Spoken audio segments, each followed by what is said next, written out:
Now let's dive deep into this big LGBTQ story for today. I'm Cindy Brown, and let's queer up the USA view.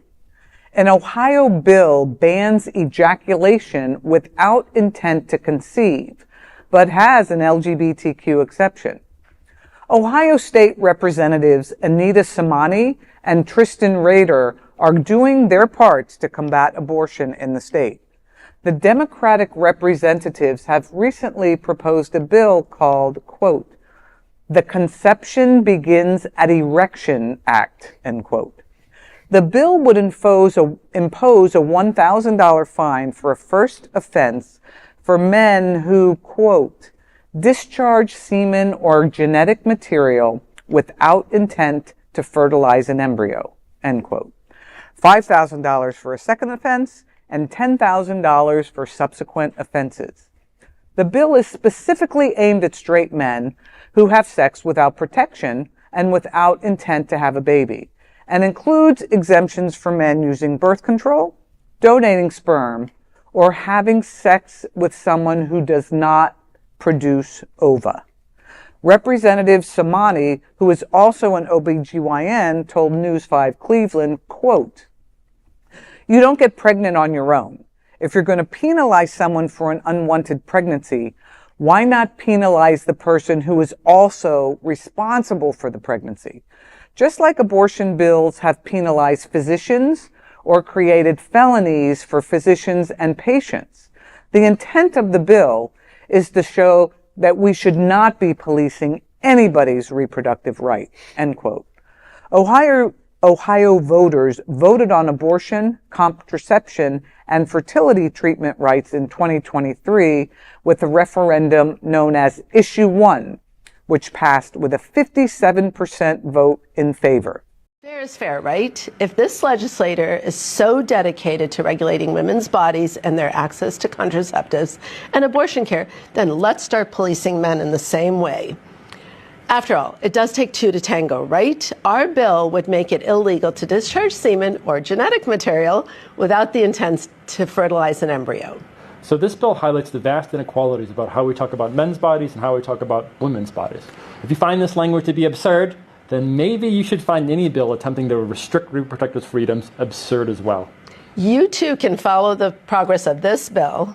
Yeah, just look at the link in the description below. I love it. I mean, this obviously it's a joke, but it's thought-provoking.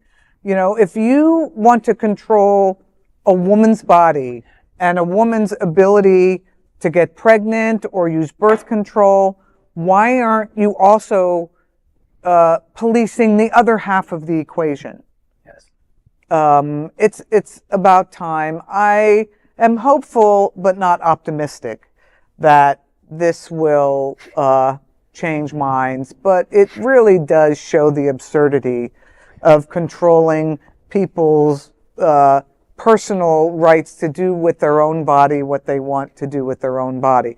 But given that there are so many men out there who have impregnated women and walked away, I believe that in some, on some level, I think this is a good bill, Yes. right? Absolutely. Well, it turns out that J.D. Vance isn't the craziest thing to come out of Ohio after all. It is really kooky. I just worried that they're going to be like, that the wrong people are going to misunderstand it and push it forward. Let's do this.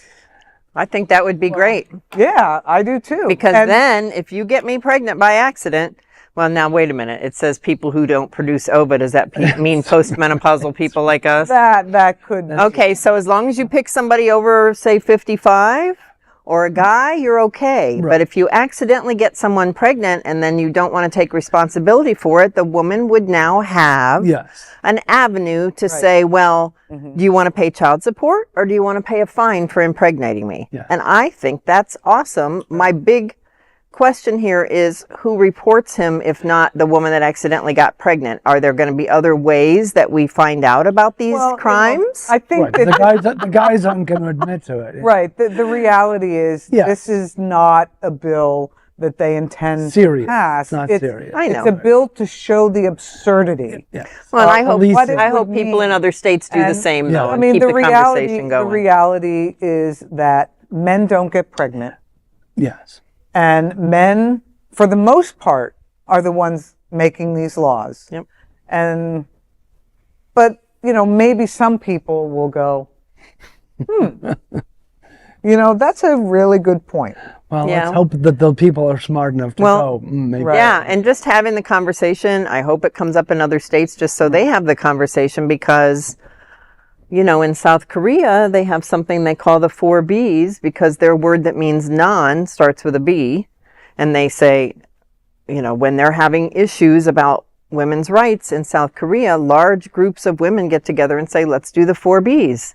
No dating, no sex, no marriage, and we don't cook for our guys. Wow, That's great. And they'll go, like, a large portion of the female population will go for months when they need to as a political protest. Was it Lyssa Strata, right? The Greek thing that it's the women were Yes. protesting? Oh, Yeah. yeah. Go, protest. Yes. Yeah. That is a big LGBTQ story for today. There's no other queer nonprofit media platform like this in the entire world. Support our LGBTQ stories by